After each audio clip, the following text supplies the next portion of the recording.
Okay, can everyone see my slides? Yeah, we can see. Okay. So the idea here is to look at what happens when we have financial prices. So we cannot observe, let's say, infinite precision on prices. We mainly see traded prices. It means that discrete values, so let's say that we look at stock and we say, okay, we find 100 and then 101 and then 99, 98 and such. So how can we manage to, let's say, to match diffusion models, which are the ones that you usually use to look at financial prices? How do we match those with those discrete prices? So one of the possible ways to infer the parameters, for example, the drift and volatility of a geometric boundary motion from the traded prices is we have a model done by Robert and Rosenbaum. Marcos Rosenbaum is my advisor at Polytechnique, which is the uncertainty zones model, in which we basically count whether the price is continuing to move in a certain way, or it's whether the price is alternating. And then we can estimate the mean reversion parameter. So I've been working on this for the last few years. So we can see that there are some contracts that they trade the same underlying asset, but they have different sizes. For example, normal and medium-sized contracts. In effect, we have some of those, and we'll find the different mean reversion parameters. So one of the possible ways to look at it is to do Bayesian inference to try to find those models at each price change, at each interaction, in which we use basically the time between the price changes to estimate mainly the volatility. The relative presence of alternations and continuations helps us to estimate the mean reversion, and the net move, whether we are going up or down over a number of price changes, helps us to estimate the trend. So what is the uncertainty zones model? So we basically start with the price. So if we start in the middle of the grid at a certain price, we will only observe a price change for a tick alpha up or down, whether we went above not only half of the tick, but whether we went above this uncertainty zone. So this is why the model is called the uncertainty zones model. So we need to go cross that uncertainty zone, and then we can have a move up. Or if we go down, we need to cross that zone down. And then only when we leave the uncertainty zone, we should be able to have a price movement. So alternations here are in red, so we can see that typically for what we call the large tick assets, meaning that the spread is typically one tick. So most of the time we'll see alternations, and they will be more common, so we know that they have less to cross than the continuations. Continuations need to go over a full tick. Alternations will typically need to move less than one tick. So,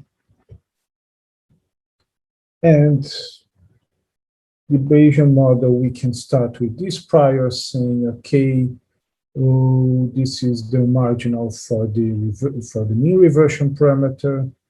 This is the prior for the volatility, and it's a really uninformed prior for the trend. And if we go on and simulate a process, so we simulate a continuous process that will have a lot of realizations here. So we have a really small time step, so we don't really jump over several ticks. And when we cross here, we register a price change, and when we cross here, and we register another price change, and so on. And when we try to infer which parameters we used for this model, this Bayesian framework is quite useful. So after 20 price changes, we kind of narrow down the mean reversion parameter and the volatility, and we are narrowing down that there is no trend. And so after 50 price changes, which is much less than we find in typical trading days, we are able to say, okay, our Pareto is around here, so mean reversion is close to 0.3 something. So volatility is close to 1%.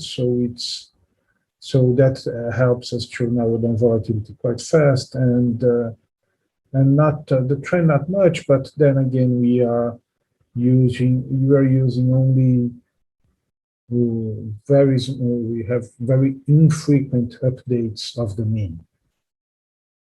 And this is the basic formula that we need to remember, which is the expected time between price changes, or the expected duration. So duration in microstructure means time between price changes, is a function of the mean reversion parameter, the tick size, so the relative tick size divided by the spot, and the volatility. So the higher the volatility, the more frequent is the trading, because the lower the duration is. And so having the durations because of that square, help me to get a very precise estimate of the volatility.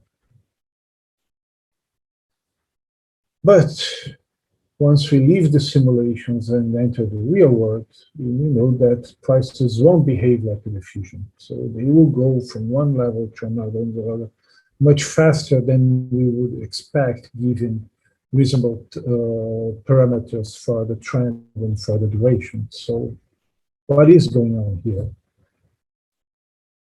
So we have two scales in which market participants will act. So typical investors, they look that even the investors that are trading GameStop, they have a longer holding period of hours or days or weeks. So they're looking at the relative returns. I invested 100 and I expect to have to make 5% or 10% or something like that, and I'm going to lose 5% or 10% or something.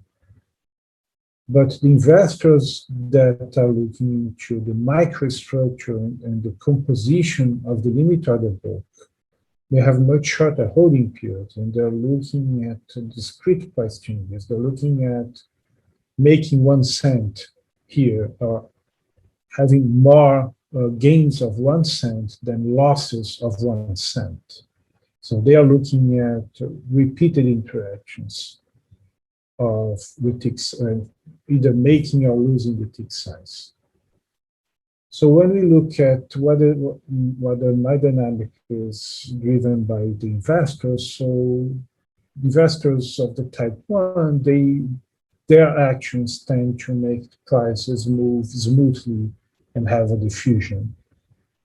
But the investors of type 2, the market agents of type 2, they are reacting to events much faster. So the order book imbalance is changing. So there are more buyers than sellers, and that is changing every millisecond or so. And their dynamic is different. This is where Hawkes events will come to the rescue. So to start working with Hawkes events, we need to define what is an event in our order book. So we can have a limit order, meaning that I'm adding liquidity to the book at the top of the book, at the level below. So it adds liquidity to the queue, either on the bid side or on the ask side. We can have cancels, so we are subtracting, we are taking the order that we put on away, so we are removing liquidity. And another way to remove liquidity is to trade against the resting orders in the market, in the order book. So if I'm crossing the bid offer, I am submitting a market order and I'm removing liquidity.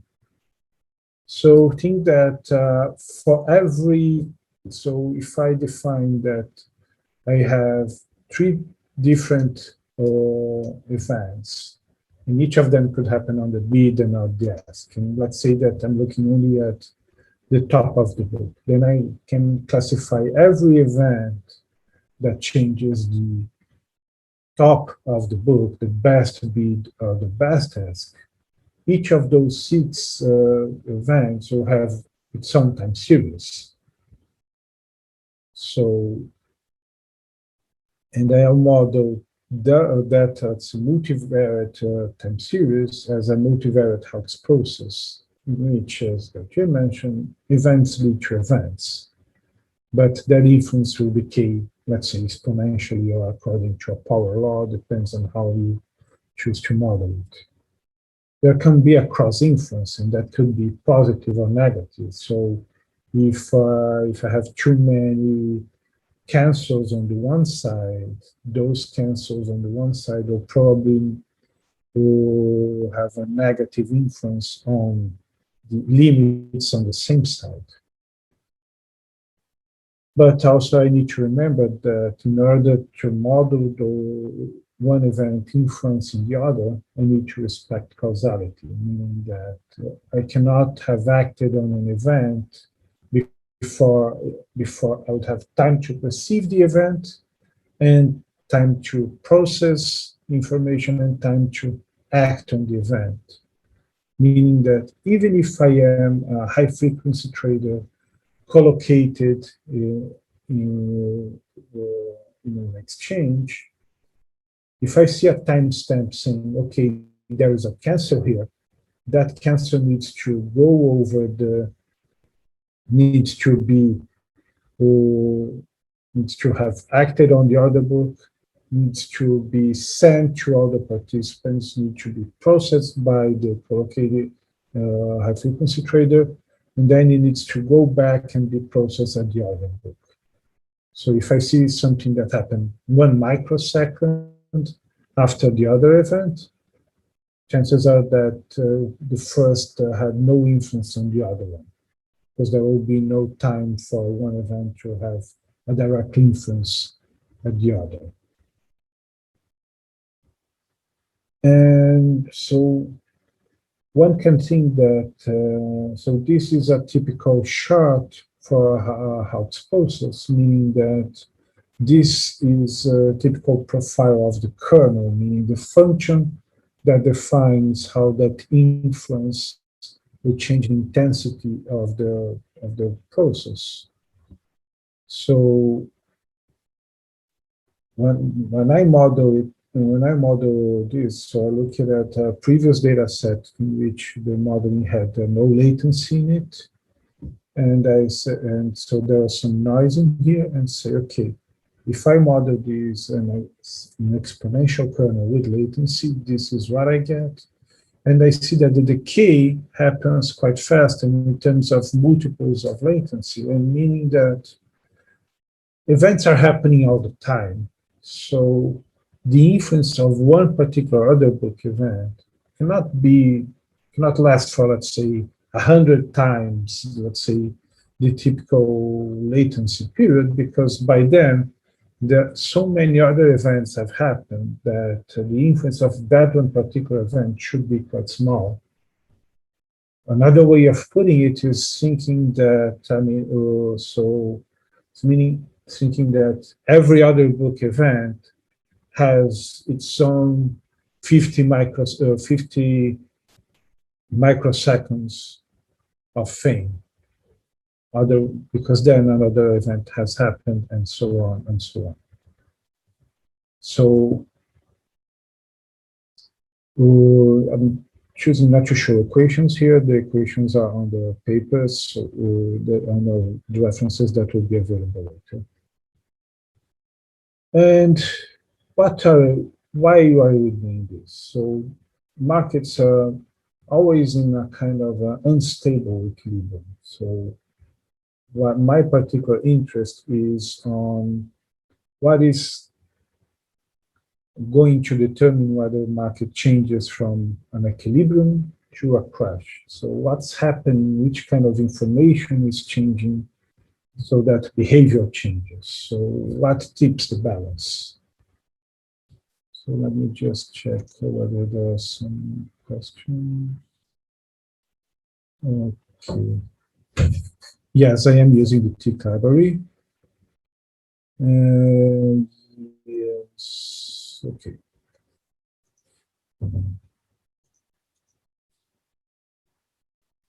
So, okay, so let's say that we have access to a good source of tick data. In a particular case, we are using both data from the French regulator, and we are using data that comes from the MLL. So when we look at trades, there are two ways of counting trades. Let's say that there are three resting orders. So let's say that three different participants, they all put on a bid of 10 shares at 100. And then an aggressive order comes in and sells 30 shares at 100. So from the point of view of the exchange, I have three different trades in which that counterparty traded against each of the three resting orders.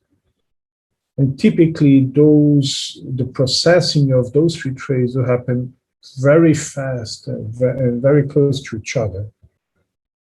But what I'm interested is not on counting three trades. I'm looking at the aggressor point of view. So if I do not look at if I do not collapse those trades into one single trade from the aggressor point of view, this is the histogram of the price changes that I see. So I see a lot of data on, let's say, of the order of units of microseconds. But once I process the data, and I can either use a cutoff of 10 microseconds, or if I have the regulatory data, I know the origin of the trades and I know whether the trades share the same aggressor. Once I filter that, then I have a much cleaner histogram for the time between price changes. So you see that looking at the log 10 of the price changes, so we see that the average time between price changes here was something close to 10 seconds. But I see that there is a tail in here. So we'll discuss that tail now. So meaning that on normal days, you'd have a mix. So we have this kind of slow price changes of the order of seconds. And then we have here on the tail, we have very fast price changes. And when we look at what the average order imbalance is, we say that if you look at only the top of the book, meaning the best bid and the best offer. So imbalance means that there are more buyers than sellers or vice versa. So you see it's much more spread out. So there's a lot of times in which there is an imbalance in the first level on the top of the order book. But when you look at the second level, this is not as spread out as in the first level, meaning that that imbalance is not persistent. So it's not all the order book that is imbalanced. So the liquidity on the second level is more balanced, and it helps to decrease that. So this is very typical of what we call these multi assets, like typically stocks, which is that particular case. If you look at futures, we would have a less unbalanced top of the book as well.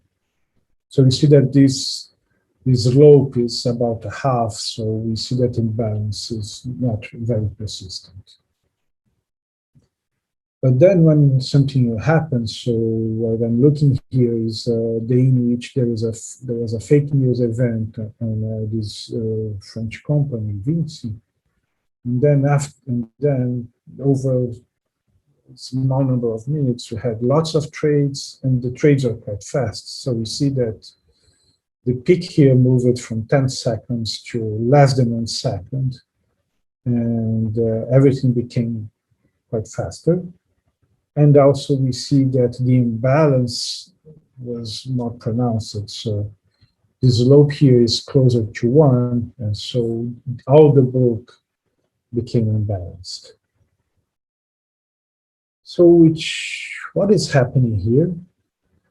So let's imagine that the high frequency traders and the market makers, they are looking at the order book and imbalance, and they are looking at, oh, there is mean reversion in that stock. So once there is mean reversion, I have an incentive to put on the best bid and offer and try to capture that spread for a while.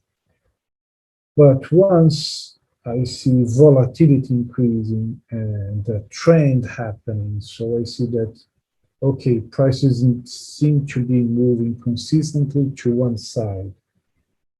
Things are faster. This is something that I'll ignore, let's say, that longer dated behavior of the stock, and I'm just looking at what's happened quite recently, and what I see is basically high volatility and a sign that the asset is trending. And so does everyone else. So the investors are not, let's say, the slower investors, they're not looking at the order book. They cannot act into it. By the time they look at it and process it, that information is gone. But they can look at the price changes. And even with the price changes happening faster, they can look into the price changes and the cumulative price changes and have the same conclusion. So once everyone is driving fast to the same place in the same direction, that is going to become the dominant narrative. Even though if you're not quite aware of why you're running there or why things are happening, if you see the money driving on that direction, you drive in that direction as well. So it all helps us to show that dynamic equilibrium of the continuous order book is already fragile by its nature. If what we call the noise traders start getting synchronized, so the idea that the orders that the standard retail orders have no information, meaning that they are independent from each other and they are not correlated. There is no autocorrelation between noise orders, and that is only on informed traders. What we would call the noise traders these days are becoming more and more synchronized. So every time there is too much informal trading, and it doesn't matter whether informal trading comes from institutional investors or come from a swarm of retail traders, then there is no incentive for you to make tight spreads because informal trading was going to go through your spread. And once you realize that, okay, that means the fact that there is a mean, and that is the direction, and that information is quite predictive of the next move, then I'll stop putting on spread and I'll start chasing the trend as well. So typically what happens is that once this thing starts happening, what makes it stop? Typically, you are already in a poor market condition before you reach a circuit breaker. Circuit breakers for indices are typically 10%, for stocks it's maybe 20%, or an additional circuit breaker based on volatility and such. But you can look at the increased speed of trading and whether you already have more continuations than alternations. The imbalance, you can look at level 2 or level 3 of the book, and the other imbalance is persistent. Whether the liquidity removal is more frequent than liquidity provision and such. All these indicators you can look at in real time. And you could find that deterioration of the equilibrium of the central limit order book is happening now. And so before reaching 10%, you could trigger an auction or something. Or as an alternative, you could try increasing the tick size. So if you have a resting order of, let's say, of selling something at 102, and now the tick size moved from 1 to 5, your order is going to happen at instead of selling at 102, you're going to sell at 105. So if you need to cross a larger spread, then you probably think before acting first.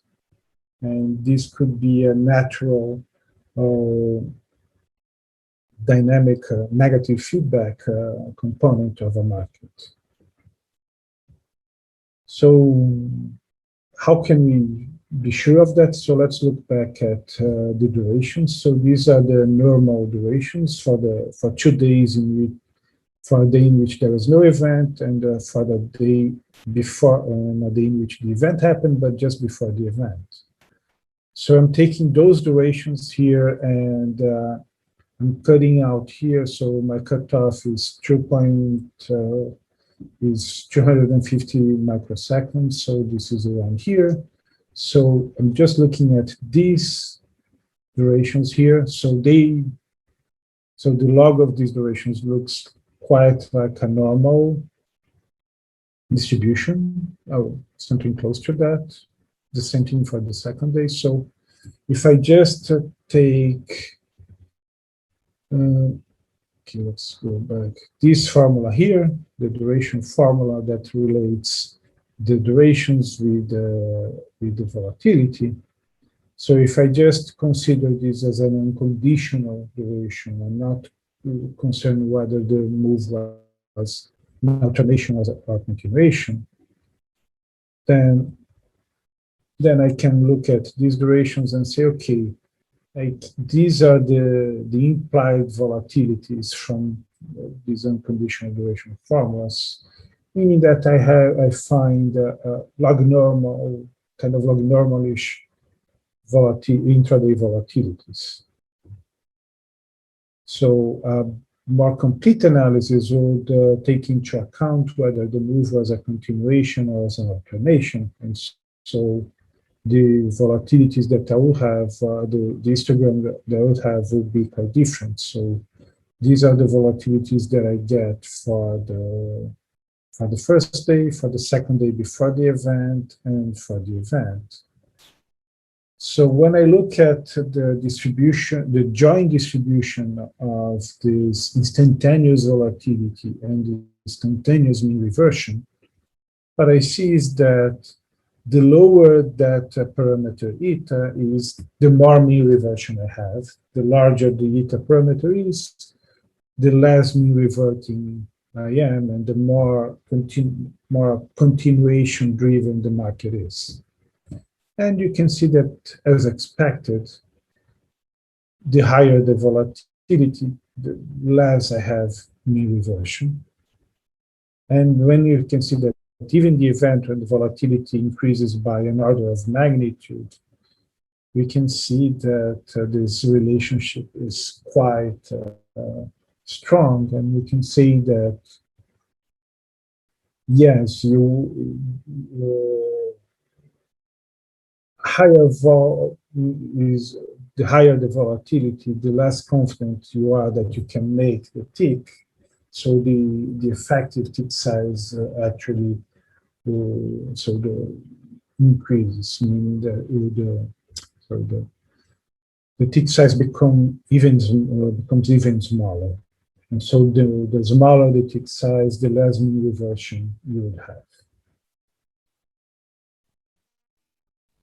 So the tools to look at it, so we are looking into applying the Hawkes events to the order book events, and for that we have a partnership with BMLL.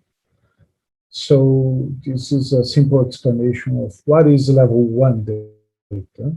Oh, I only see the top of the book and the aggregated, the total size of the top of the book.